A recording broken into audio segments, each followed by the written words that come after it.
All right, welcome back to the Lee and Hayley Show. It's the best advice you could ask for if you asked for it, that is. Yeah, and you didn't, but that's okay. We're giving it anyway. It is time for Nobody Asked You, where we answer random questions real people post on the internet. All right, let's see our first question. Here we go. Help!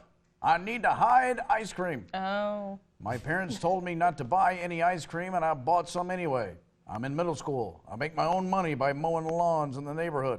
All I wanted was to buy ice cream, but my parents say it's bad for my teeth.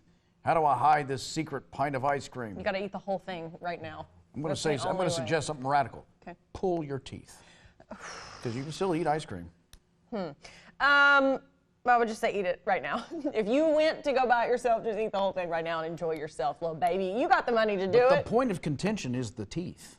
No. The point of contention is the going against his parents. But that's their argument. It's going to hurt your teeth. Well, if you don't have any teeth. Right.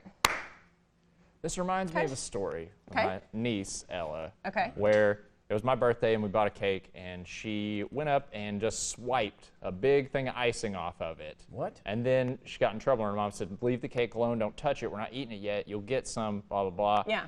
And then an hour or two later, went back, opened the cake up to get it out and start serving it to people. The entire line down the side of the cake, there were like finger marks where she'd taken that, and then also a chunk of it that she had taken out with her hands and ate. And then we found her sitting at the table with her head down and said, I made a mistake. I love that. As if she didn't make 20 mistakes by going back up. She did that at my wedding too, though. Like, she just cannot control herself around cake. Baby girl loves cake, honey. Right. Eat the ice cream. Get in there. Okay, people keep bothering me while I'm trying to work. Did Noah write this?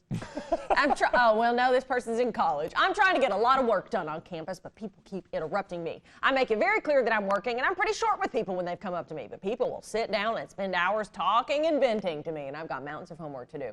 What should I do or say to avoid having to relocate? So where are you, at the library? Like, if you're on campus trying to work, are you in a public place? Honey, you just kind of have to study at your apartment. How do we know this isn't Russell Crowe from It's a Beautiful Mind?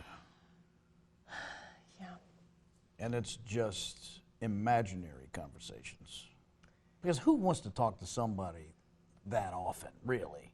Where there's maybe this hours of it. Maybe this person is very charismatic.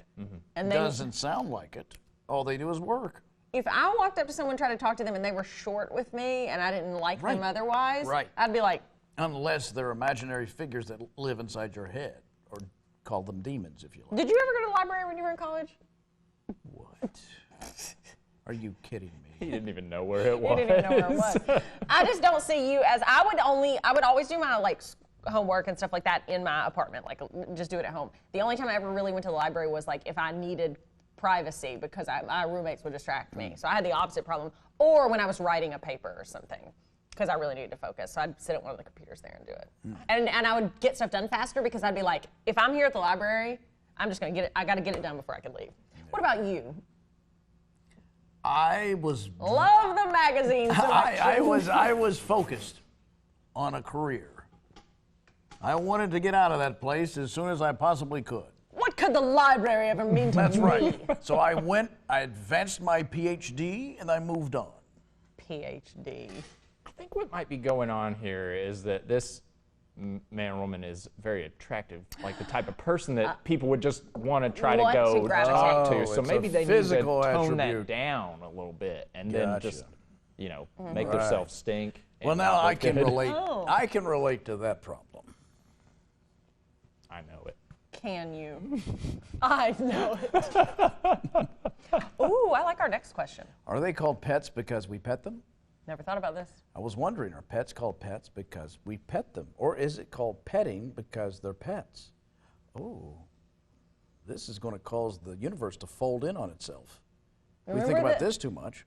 Are they called pets because we pet them? Or are we petting them because they're pets? Yeah. Say that 3 times fast. Well, we've got to get to the derivative here. I mean, where did it originate? I could do a quick Google search, but... Pets? Well, that kind of defeats the purpose. I would assume petting was the originator. And then we started calling them pets. I think so. I agree. Yeah, because you pet them. Certain animals I don't want to pet. I get weirded out. Like what? I don't like to pet animals that have really short hair. I have a weird sensory thing. Like certain dogs, I won't pat them if they have really short hair. I really will. Like friends of mine that have dogs that have super short hair, I don't like the way it feels. And so I'll just be like, to the dog, because I want to show it affection because I love the little doggy, but I'm like, ugh.